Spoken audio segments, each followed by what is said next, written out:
लाडकी बहीण योजनेचा राज्य सरकारी कर्मचारी महिलांनीच फायदा घेतल्याचा धक्कादायक प्रकार समोर आलेला आहे।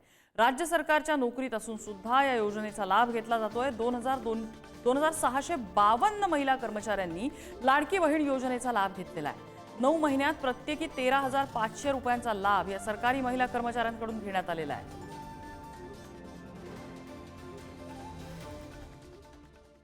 आणि एकीकडे ही परिस्थिती तर दुसरीकडे अर्धवट माहिती घेऊन लाडकी बहीण योजनेबाबत अपप्रचार केला जातोय।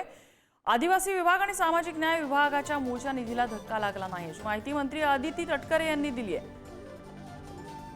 दोन्ही विभागाच्या मूळ निधीला कुठेही धक्का लावला नसल्याचं त्यांनी सांगितलेलं आहे।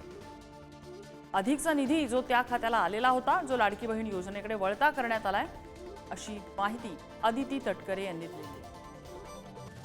अशा वेळेला लाडकी बहीण योजनेच्या संदर्भामध्ये अर्धवट माहिती घेऊन त्या संदर्भातला प्रचार अपप्रचार हा केला जात असतो।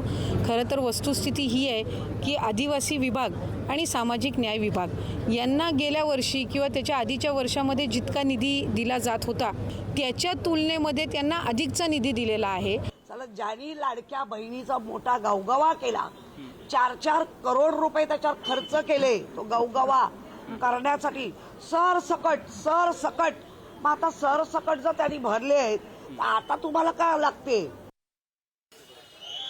काय तुम्हाला दिसते ते मला माहित नाही, पण अशी कुठलीही काटकसर काही करण्याचं कारण नाही। लाडक्या बहिणीचा निर्णय घेतला तेव्हा सर्व आर्थिक गोष्टी विचारात घेऊनच घेतलेला आहे।